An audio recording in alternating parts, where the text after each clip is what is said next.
All right. So it's my pleasure to welcome Joe Keller today.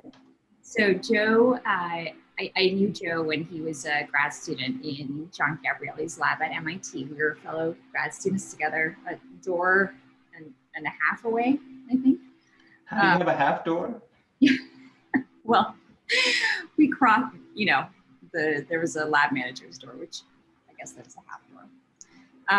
And Joe was always there. He was present whenever I came in. He would frequently be there, and then we would all go out to Catalyst after after a long hard day at work. And I was very pleased to see that he was always very much on top of grant opportunities and different job opportunities, different things that he could be involved in. Both research and non-research wise. And so I was very pleased to see that he was at AAAS when I first found out about this, about where he was after graduating. And then now he's over at APA. So, today I asked him to talk a little bit about his journey in grad school as well as after grad school. So he's going to give us a little flavor of both his research as well as the day-to-day, as well as how he got to his current position. So without further ado, please welcome Joe Keller. Thanks, Professor. I really appreciate that introduction. Just as a caveat, hopefully not to disappoint anyone, I'm more than happy to talk about research. Can everyone hear me all right? Okay. However, I didn't plan to talk about the research. I plan to talk about mostly the non-research stuff that happened after the lab. So after this conversation is pseudo through, more than happy to talk about the research I did while in graduate school. So today, I'll just put the disclaimer out. The things I'm going to talk about are my ideas alone. Please look at that small disclaimer at the bottom of the screen. And so I look forward to the conversation. And they say that the research has shown that you don't really have a lot of attention nowadays with the Zoom meetings all day. And so I'm trying to keep this brief. And so I welcome a conversation afterwards. And so, sorry, what was that? Can we interrupt at any time? Are you okay with that? I guess, yes. I won't always know where you're interrupting, but yes, interrupt. It makes things exciting. I like that. Let's do that. So as Professor Sagan mentioned, a little bit about who I am, where I'm coming from. I was in Baltimore for undergraduate, moved to Boston, spent some time at BU and graduate research at MIT. And then I made the logical step of becoming a nonprofit recruiter after graduate school. So I'll speak a little bit about that. Then I took an opportunity to move from Boston back down to Washington, DC, where I am currently through the AAAS Science and Technology Policy Fellowship Program to work at the National Science Foundation. So I'll mention that brief moment. But mostly today, I'm just going to focus on what I do now at the American Psychological Association, which has to do with advocating for research and on behalf of the research community as it relates to congressional and legislative work. I just said that. So, when I started this new role outside of the lab, it was kind of shocking. I became this executive search consultant. I was consulting to clients, organizations, nonprofit organizations that were seeking leadership, but I was also being a recruiter to the candidate community, those looking for new roles in civic sector organizations. So these could have been things like, for example, in higher education, presidents of universities, provosts, deans and chairs. This is a sort of perspective that I didn't have when I was focusing on my lab work at the bench, so to speak, or at 2 or 3 screens, which was my setup in graduate school. And so it really does give you a different perspective, really focusing on how complex institutions work. You are at one. I know OSU has, lots of students. I think something like 60,000 students, and so there's a lot going on there. It's a public research university in R1, and so There's a lot of moving parts. And so we rarely get that view of the operation that we're inside. So this really brought me really outside of my perspective, that the opportunity to work with some really cool organizations. So one was a philanthropy that gives money to basic research in the physical sciences. Another one was a biomedical research institute at U Chicago that was being stood up looking for a new director. This had to do with human wellness as it relates to the gut and the microbiome. I got to work with Tuskegee University, which is an historically Black college and university in Alabama, coincidentally, where my mother went to school, class of '69. She was very proud of me. And also a conservation association called the Trust for Public Land. Each year they put out a list of the urban areas with the best access to green spaces. You may have seen the list, but I really thought their mission was really great, trying to conserve some of these green spaces in increasingly urban settings. DC is really up there. I'm proud of that, but we usually have to fight with Minneapolis and St. Paul, Minnesota, which are beautiful. But this sort of experience really was difficult for me to transition to, but I got to acknowledge a few things about myself. One, I understood that my connection in being this consultant in higher education or biomedical research or STEM allowed me to have this unique approach that my colleagues didn't have. The ability to connect with the researchers, talking mostly about their administrative capacity, but also about the research they've been doing and how it fits in to what they're trying to do. You really got inspired. It's also a faster pace of work. Often I was required to make decisions with less information than I'm used to. Often as researchers, we're typically comfortable with making conclusions only if they're encapsulated in context, if there are caveats, if it's in a discussion section of a research article, because there are always what ifs or because. And making decisions when you don't have enough information that makes you feel comfortable is difficult and something I had to get used to. But I did recognize that I thought there were, well, I didn't recognize at the time, but I think there are a lot of skills that you cultivate in graduate school as a scientist that prepare you well to transfer outside the lab if you so choose. And I think we don't always acknowledge that while we're in school, while we're participating in our training. And I'll also say I made my first trip to Columbus and work at the Wexner Medical Center. So I really loved the beautiful campus. So next I'm going to talk about my time at the National Science Foundation. Does anyone have any questions about the first segment I mentioned, working in recruiting?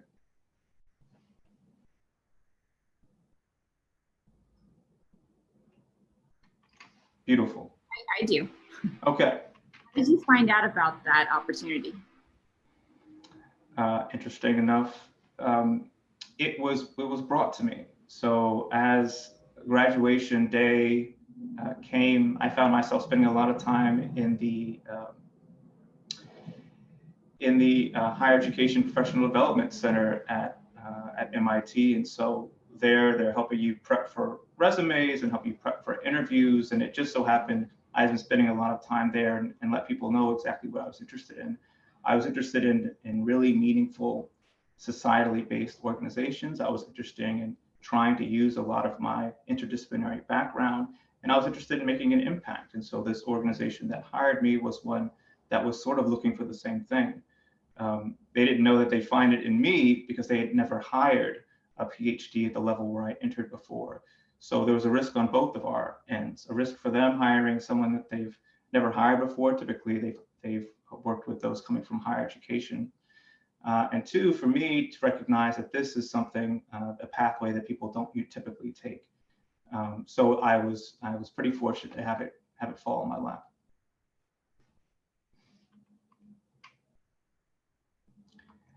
So I mentioned before I was a part of this AAAS Science and Technology Policy Fellowship, and I'm more than happy to talk about how this program in particular takes scientists and engineers and educators and puts them in all the nooks and crannies of federal government to see what sort of trouble they can get into. But let me stress that there are many other fellowships that do fantastic work.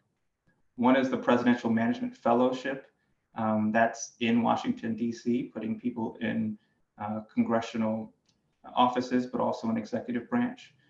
There's the National Academies Policy Fellowship Program, and the state of California actually has something similar, but at a local level, called the California Council on Science and Technology. This is not an exhaustive list. There are many others, but I think they bring a lot of value. So I'm more than happy to talk about what are the sort of similarities or ways to get into these programs and what they lead to in terms of a career. But in my fellowship, I took my time moving from Boston down to Washington, D.C., and I found myself at the National Science Foundation in an executive branch fellowship. So for those of you who aren't really familiar, so NSF is a unique science-based funding agency because it's not really underneath a given umbrella. So for example, the National Institutes of Health is underneath the Department of Health and Human Services. And so that maintains some sort of oversight. But NSF really has a very narrow but important mission to try to invest in basic research in society. And that mission typically does not overlap with other partnering agencies like the NIH. So they're investing in basic research, science, and engineering. They have a budget of around $8 billion. I always want it to be larger.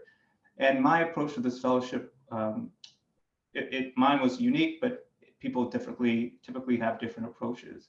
Some may see this as an opportunity to find their way into very impactful government-related roles. So scientists go into a government, this is a great pathway to do that. So people looking for the exposure to transition into more permanent roles in the federal government, typically in Washington, D.C. Another way people approach this program or others is to say, well, I have a great gig now. I am a research professor. I'm working in an institution, in industry, or in academia. I would like to stay here, but I think my work could be very much informed by knowing what's happening in Capitol Hill, knowing what's happening at federal agencies that fund my work, and making new relationships. But the plan would be to, after having that exposure, coming back to the role you were in before you arrived. And the last group is the group I would put myself in, is that you have no idea what you want to do afterwards, and you're really putting yourself open to taking a risk and seeing where the fellowship might lead. For me, I approached this time and trying to be a little bit uncomfortable. So at the NSF, I worked in the Directorate of Computer and Information Science and Engineering. So this sort of floor of NSF funds most of the basic computer science research in the country, more than 80%. And while they do have some computational neuroscience and overlapping neuroscience grant-making programs, most of it goes on the spectrum the other way, down to advanced computing, outside of my expertise. So I was surrounded by computer scientists. But I had the opportunity to work on some of the priorities that we're building at the time, most notably artificial intelligence. And so this image here really tries to tell you, at least for NSF, how the amount of money they've been spending on AI has been increasing over time. Specifically in my time, I worked with a new program called the National AI Research Institutes. This program is theme-based. It was in its first year, and it partners with other agencies to fund these institutes across the country that collaborate institutions around a certain idea. So for example, the USDA is helping fund an institute on food systems and data analysis. And so this collaborative approach is really something NSF does well, but never at this scale. So these institutes are on the order of $20 million over 5 years or so, which may seem like a lot or very little, depending on who you're speaking to. But for NSF, it really is a jump in a great direction, making these larger scale investments. So that's my time at NSF. Does anyone have any questions about NSF or the AAAS Policy Fellowship? I have a question. Sorry, I can't turn on my video right now. But you said that you kind of run that last category where you were a bit uncomfortable and it was part of the research that you've been doing, but sort of tangential, that maybe it wasn't exactly what you've been doing beforehand. How far does that extend? Could you go into an area of policy that was entirely different from what you were working on, or is that not something that you would recommend? That's a great question. this answer is unsatisfactory. I think it depends, but mostly I would say you do not need to have really deep expertise in the policy area that you're going into. And one of the things I'm going to say next is about the fact that the government really doesn't have a lot of scientists with your background or with your ability to go deep on certain subjects. So I would say that typically, if you're a scientist going in the federal government, even if it's through some of these fellowship programs, you do have a choice in the type of subjects you want to work in. And then it's just about exposing yourself. But no one's going to say, well, you're a neuroscientist, so you can't work on diplomacy in Africa through the United States Agency of International Development. It really has to do with your interests. These policy fellowships are, however, a great way to do that because they give you the shielding and the goodwill, as opposed to you trying to apply for these roles straight in the federal government through a website called USA Jobs, which is unnecessarily complicated. But so my answer to you is no. You can have the chance to really explore the topics of interest to you, depending on what sort of training you get before then and making the right connections. Thank you. I appreciate that. Sure. Could you talk a little bit more about like what the day-to-day experience of this was like and how it contrasted from your academic experiences? Sure. That's also a great question. I think for me, it was somewhat the same because so within the AAAS Policy Fellowship, which is one entity, being placed in the executive branch gives you a chance to be exposed to it, but also helps you to build up professional development. So I'd say 20% of my time was allowed me to explore the things that were of interest to me. So if I wanted to go down to Capitol Hill and sit in on a congressional committee hearing, now you can't do that anymore. I could do that. If I wanted to go to a conference, but in my home discipline, just to stay in touch with the science and the work, in case I wanted to go back, I had that ability. If I wanted to take a class or a course in something different, something like project management or data science, I had that ability to do it. So that's a certain portion of my time, but that's very unique to the experience I had. But the rest of the time, I think it depends again. It depends on where you're working, who you're working with, and what is happening in the world at the moment. I think my day-to-day was really helping my mentor, and I had a mentor at that time, do his work better. So NSF in particular is a grant-making institution. So it was about trying to manage different programs for funding. I helped write out some solicitations for the description of what the funding opportunity is for a year. I helped be a part of meetings to help broker new partnerships with people who wanted to invest in some of the programs that were going on, and working with the Office of General Counsel to sort out some of those issues. Some of those partnerships were international. There involves a lot of complications there. And I think the other aspect is what sort of thing for you is going to be really signature thing that you've done. So I had a project, and my project was actually trying to figure out for this Computer and Information Science and Engineering Directorate that has been a part of some of the neuroscience investments in the past several years, but specifically they have a partnership with the Brain Initiative that you may be aware of. What have they done in the past 5 years or so? Now it's 6, but 5 years since the Brain Initiative was created, that shows any sort of trends. So where's their money gone? What projects has it gone to? Is there anything we can distill from that information? So that was my project during that time. So I had a little bit of professional development. I had a little bit of helping out and getting into trouble. But I also had a thing that I was trying to be dedicated to that was important to the organization, but also important to my time there. So that helps. It does. Thanks. Sure. Joe, I have a question. Did you ever feel like you could, as someone who's fairly junior in this organization, could you suggest different lines of research that you thought were particularly promising, having been in the field? And then was your voice heard? Really good question. I think, yes, you could, and it depends how long you're there. So unfortunately for me, in my fellowship, I was there for 1.5 years, but at max, you'd be there for 2. Now, you could be hired on and you could start bothering people with your ideas about new programs and initiatives, and then have the opportunity with enough time to follow them through. But the difficulty with the federal government is some of the hierarchy and the bureaucracy, which can be difficult and frustrating, but sometimes it's helpful to slow things down. So if you're invested in an organization with enough time, yes, you can put some of those things through. And NSF is particularly unique because it has so many academic positions within it. So you may or may not be aware that NSF allows for people to take sabbatical from their academic positions to work as program officers at NSF and then return. So there's very much this academic culture, call it government university, at NSF, which is not the same culture in the other federal agencies. So you do have people that are not that much removed from academia, and some of them still have their foot in it. They're conducting research at their own labs while trying to maintain time in Washington, D.C. and wherever they're from. I have another question that is a little bit long. So how much can, well, I know the answer, but how much can the executive branch of government influence research opportunities and funding calls?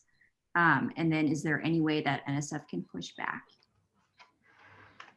Yeah, that's complicated. So the first has to do with this issue. I really like it because it has to do with this issue of, on a spectrum from science to policymaking, how do they interact and how do they influence one another? So I would say that my time is more on the science end of the science policy spectrum, where some of the research that's done, given how it's received by Congress, can lead to more funding later or less funding later. Some of you may be familiar with the junk folder, they call it. They have every year where some congressional members who are not so happy with NSF will pull out research examples that seem sort of dumb and a waste of taxpayers' money as an example of the reason why NSF or any other agency should not get more funding the subsequent year. But all they do is give away money. They don't conduct research. Like, for example, NIH also gives away money and has internal research labs. So their ability to influence is limited. And actually, it is illegal. And I'll explain later why my current role, I think, is important. It's illegal for you at NSF as a government employee to advocate on behalf of the agency. That is not really your job. Your job is to get money from Congress. That's where it comes from. But you're not able to really advocate on behalf of the work. So there's some from both camps. Some of it has to do with what is interesting and happening in the research. So research programs are getting a lot of interest, and then you're able to make the case that it needs more money, and then it grows. So the BRAIN Initiative, a great combination of saying neuroscience plus technology and engineering is really something we need to invest in specifically. We're seeing a lot of people with a lot of interest, and so someone needs to be more explicit about it. But as far as making policies that are informed by science, I think that is different. And so it's the idea that science, so those on Capitol Hill, perhaps me as an advocate, saying these are the science issues and these are the researchers at Ohio State University who can demonstrate why this issue should influence the way this policy is done in this bill that you're talking about, either for or against. So I think whether or not this answers your question, it's an issue of science versus science policy, and the issue of doing research, scientific research for policymaking, or having policymaking influence how research is done, if that helps. Yeah.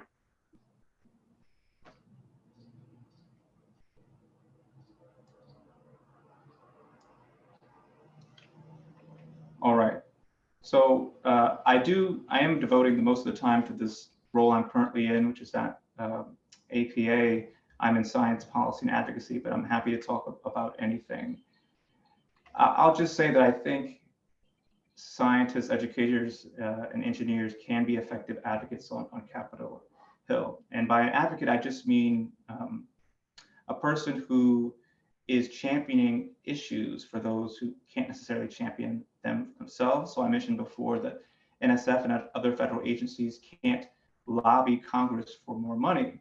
So organizations like the APA and others, like Society for Neuroscience, have people within them that can try to make those cases on their behalf. And so that's one way that lobbyists or advocates do their work. Another way is to try to look for opportunities. So the National Institute of Mental Health has a new advisory committee, and they're putting out a lot of things in the federal government are put out with public notices. There may be a lot of them, but they're there if you can find them. And so the notice may say, well, we're looking for nominations for a new advisory council. The way APA or another organization might view that is to say, what can we do to help nominate someone from our membership, someone from our community to be represented, because we think it's important. So in that situation, I would send to NIMH a list of several psychologists that we think have a relevance to mental health and should be on this advisory committee to help represent the needs and values of the research community and the membership that APA has, which is over 100,000 members. But also it's about communicating information to the Hill.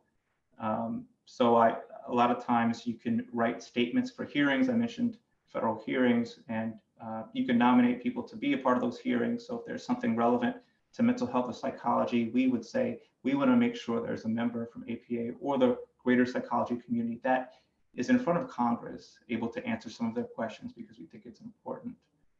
I can say more about that, but I mostly think that the background we've had in our training does transfer pretty well to this sort of work, depending on if it's of interest to you. I think it can be effective.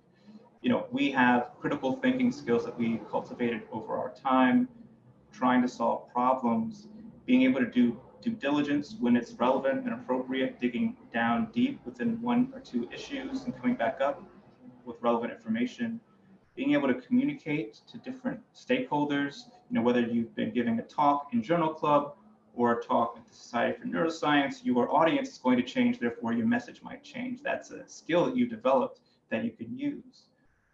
Project management, your ability to manage 2 or 3 projects at the same time. Hopefully one of them works well.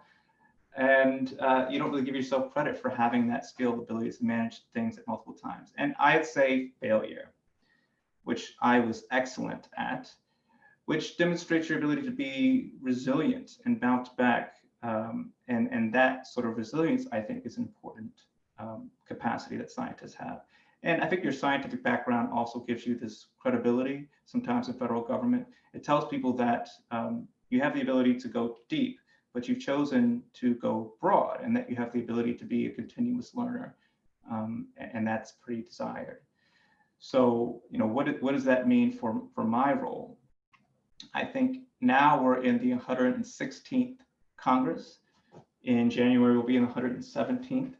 And so the priorities that happen each year vary within APA, they vary within Congress, and we try to match the two and get things done while we have the opportunity, which typically is in 2-year stints of time, if that isn't exciting enough for you. So I maintain a portfolio of both relationships with federal agencies and topics that span across agencies. So for example, I handle issues related to social, behavioral, and psychological science at the Department of Defense, at the Department of Transportation, but I also deal with issues of future of work, artificial intelligence, and climate change. So in Congress, they're starting to get a better grip on some of these technological issues. So for example, there's a Future of Work Caucus, which is a group of similarly aligned congressional folks, both in the House and the Senate, that get together to try to champion either bills or issues having to do with the future of work. They're not always effective or productive, but they do exist. And in my role as an advocate, I would like to go to those groups, because within those groups, I'd find people that believe that these issues are important, and I can try to tell them why in the future of work I think it's important to have psychologists have a voice. Another entity is the National Security Commission on Artificial Intelligence, which was created from the National Defense Authorization Act a couple of years ago in February of 2019, which seems like a long time ago. And their job is to do a few things, but it's mostly to give recommendations to the executive branch on how to use AI in the United States. So some of those issues have to do with trying to make sure the US is a global leader in research and development compared to other countries like Russia and China. It has to do with trying to change and improve the competency of the federal workforce to deal with technology issues for government employees. Whether they use AI or not, there's going to be advances in technology. Does the federal workforce across the country have the ability to use the technology to the advantage of the government? And then some of it has to do with national security. That is a big application of AI in warfighting and defense. And so they try to figure out some of those issues. And if you're interested, their report, their final 2-year report will be given out in March of 2021 after the new Congress begins. I also deal with issues in human factors, just the idea that considerations for humans and how humans interact with systems should be considered in the development of systems and deployment of systems. You may have heard about the 737 MAX airplane from Boeing, had horrific accidents in the past several years. Right now, it's being debated on Congress because it wants to get recertified and get back up in the air. What we're trying to do is make sure that recertification process includes a really hard look at how human factors contributed to the accidents and should contribute to the recertification going forward. That has to do with championing a new bill that's out that says that human factors should be considered as a priority for recertification. It has to do with us bothering folks to let them know that human factors should not be overlooked when they think about the 737 MAX getting back in the air and other planes that are similarly positioned. And lastly, I'll say climate change is something I care about personally. I was fortunate enough to work on it in my portfolio. It's hard to see the exact connections between neuroscience, psychology, and climate, but we're finding some. In APA, in 2017, APA with some other collaborators put out this report on mental health and climate. There are issues related to migration and climate and stress. There are issues related to perceptions and attitudes around accepting climate change as a thing. And so there are opportunities for us to say something about it. And speaking to a day in the life, something I might do is I might write up a statement for a given hearing. So for example, there was a hearing on how the pandemic and environmental justice communities that are on the lines of and around polluting elements like manufacturing plants and excessive heat from climate change all interact to really put a hurting on communities. And so I helped with my colleagues write a statement to say how this is important and how APA appreciates it. And I submitted it to the committee that was hosting the hearing. It was the House Science Committee. And they read it out loud. And we offered some questions for them to ask the witnesses they had, which are how they typically get their information. So that's one way I can do my work. The other is to try to stay plugged in with the news, which I would say at APA is not good for your mental health to be all involved with the news every day, but that's how we find our opportunities. Something happens in the news to science or science funding. Most of our work is done at the end of each year in science to make sure the federal agencies get the money they need and the money is allocated in the ways that we think are important. But sometimes, a lot of things happen in between, so we try to stay on top of things. And the last thing I'll say is that we do a lot of education. So last week we had this fly-in virtual advocacy summit where we brought in psychologists from around the country, about 150 of them, and we work with them to teach them on how to advocate for the research community and themselves. And we accompanied them on meetings, virtual meetings, with their representatives based on where they're from. So I was with the California delegation. We spoke to the senators from California. We spoke to some of the representatives from California, and some of my colleagues were actually constituents of those representatives. And this time we talk about a number of things. Usually we talk about our research, but this time we talked about 3 bills in particular that had to do with the financial burden that's on early career psychologists and graduate students, having to do with loans and the difficulties with COVID to repay them. So that's just an example of some of the work that I've done. Lastly, I'll say, well, how do I know how policy impacts me? Does it impact me? And I would argue, yes, it does. And so I just want to leave you with one bill. It's called the RISE Act. You may or may not have heard of it. And basically, its entire thrust is to try to help the academic research enterprise sustain itself and recover in the midst of COVID-19. Right now, it's in both the House and the Senate, meaning it's also bipartisan. There are Republicans in the House and Republicans and Democrats in the Senate that have put forth this bill. It just needs more co-sponsors. So I know in Ohio, if you are residents, your two senators, Sherrod Brown and Rob Portman, please put this in front of them. They can sign on. That would be great. And so things like this really do make connections to the stuff you're doing now and stuff that's happening out in the world, which you may or may not see it as being relevant. So I make that claim. So with that, that's all I wanted to say today. More than happy to continue the conversation. But a shameless plug that the American Psychological Association is putting on our second annual Technology, Mind, and Society conference. This is an intersection of psychology, neuroscience, and technology. And it's November 12th and 13th. It's virtual. It is free. Please register and join in. Has some great speakers. Jeremy Bailenson from Stanford, Lisa Feldman Barrett from Northeastern, Sophia Noble from UCLA, and Rosalind Bakar from MIT are just some of the speakers. And so I really think it's going to be great. It's going to be my first, and I'm really looking forward to it. So thank you so much for the forum today to speak, and I look forward to the conversation. Wonderful. Thanks so much, Joe. Great. Any questions?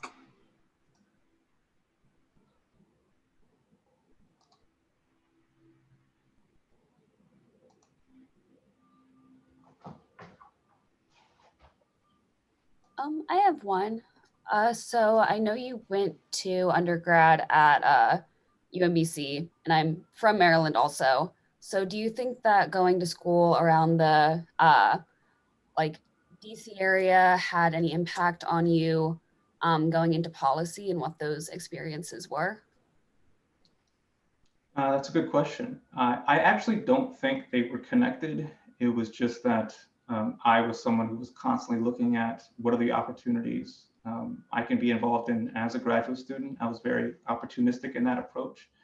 I do think that perhaps in the back of my mind, I saw this as a place I could always return to, whether it was not Baltimore, but very, very close to it. So I would say no, it wasn't an explicit decision or explicitly in my mind, but perhaps it was in the background that really let me know that this part of the country and moving to Washington, D.C., which isn't always a choice for folks, was a potential for me as well.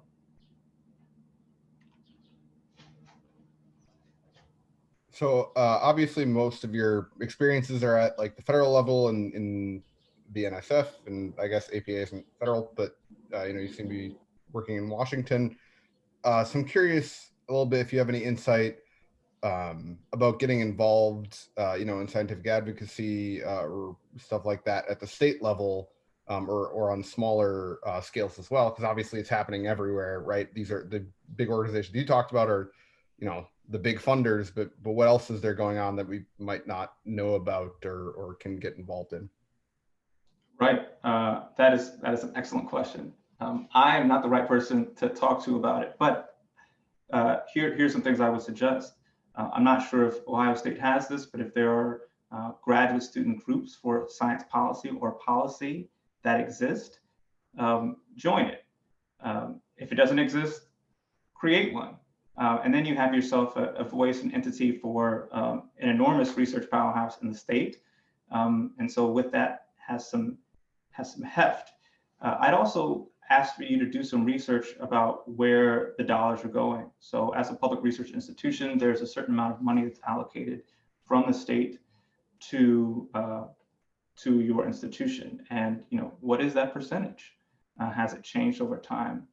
And what is happening at the state level that has an impact on the way that money is flowing? And can you, the voice of science and research amongst many of your peers, what can you say about that to influence that at all? I think knowing what the landscape is and then deciding how you feel about it. I think those two things could be like one starting point for trying to get active locally. But I think that's a great idea. Thanks. Sure.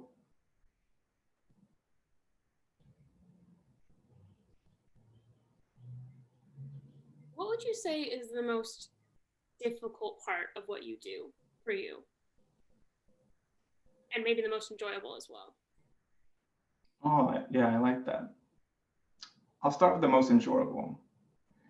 I think it is a great feeling when you're able to advocate or lobby or persuade or argue or whatever you want to call it, and then something happens as a result of that. I think that's a great feeling.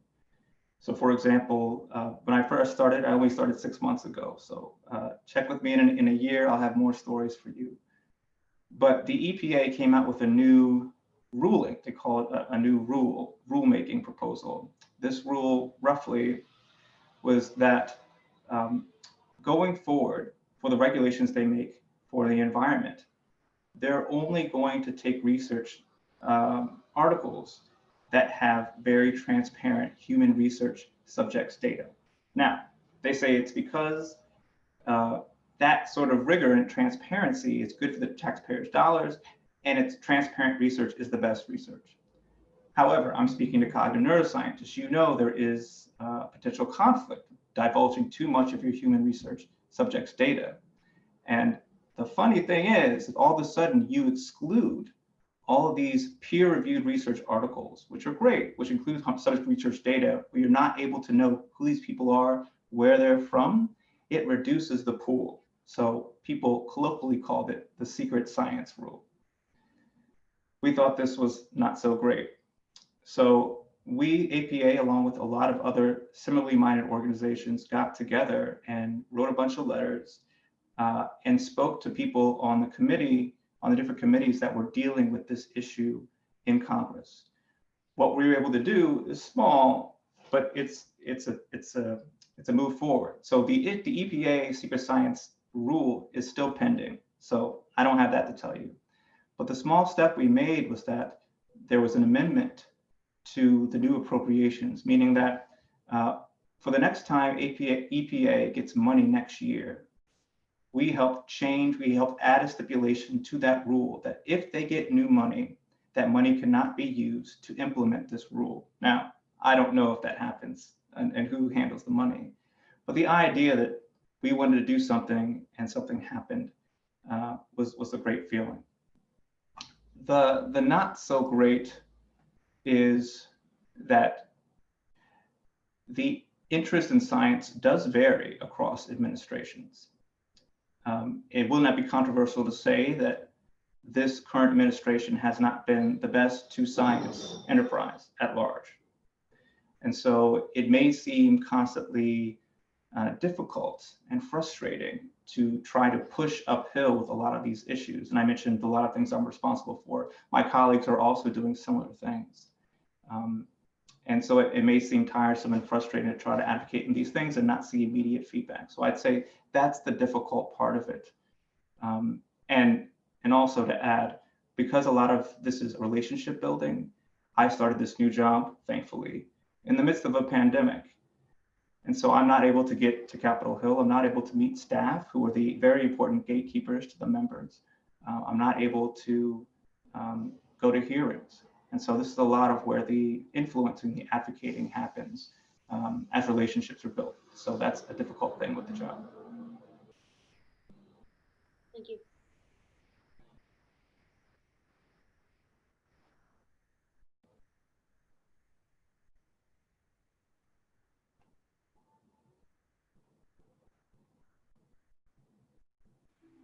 Well, I have some questions. So many of our students are of an international background. So I'm wondering, are there opportunities in any of these organizations that international students can get involved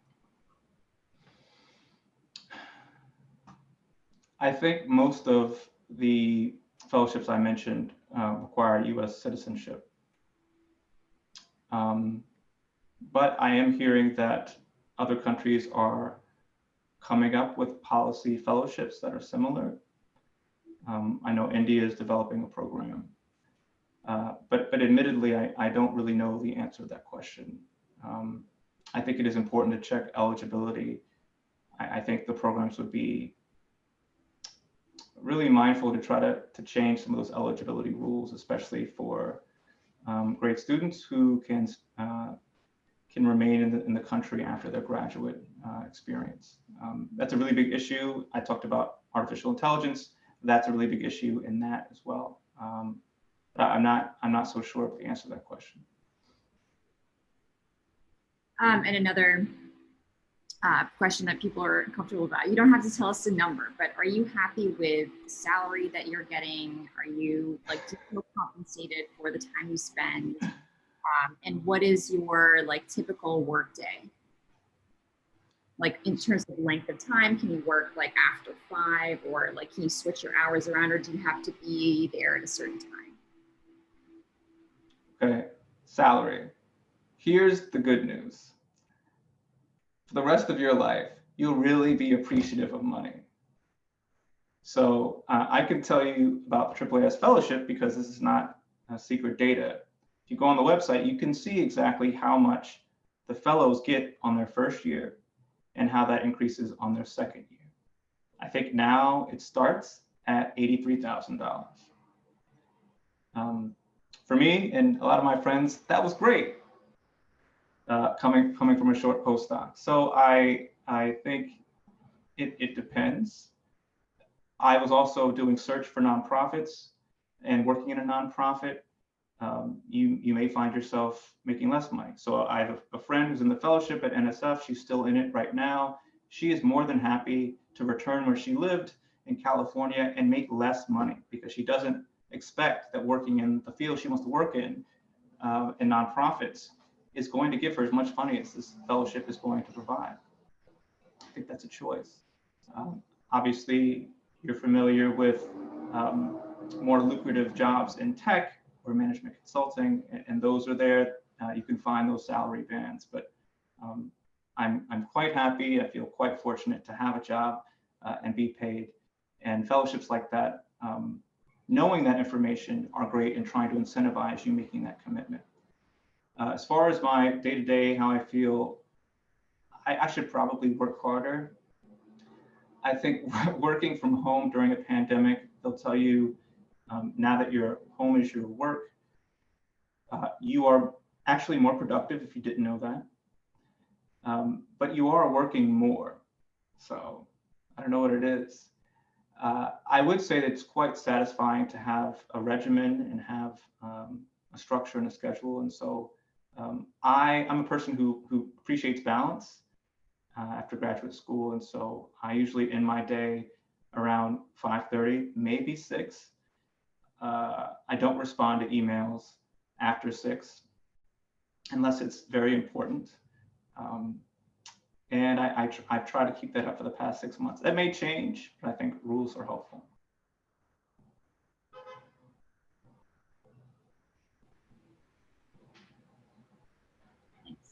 Is there anyone else who has a question?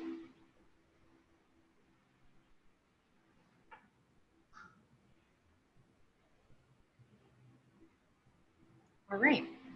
Well, thank you so much again, Joe, or Dr. Keller, since we're doing this formally. No one ever calls me that anymore. I'm just plain Joe. I worked so hard to get that, and no one respects me out here. Thanks again for talking to us. And yeah, you know, if that's okay with you, people can email you. Yes. And you know, if they have specific questions that they didn't want to talk about here, feel free to email Dr. Keller. Absolutely. I'll put my email in the chat. If you didn't catch it on the last slide, it's just first name, last initial, first initial, last name at apa.org. So jkeller at apa.org. Perfect. Well, thanks again. It was great to see you. Great to see you both.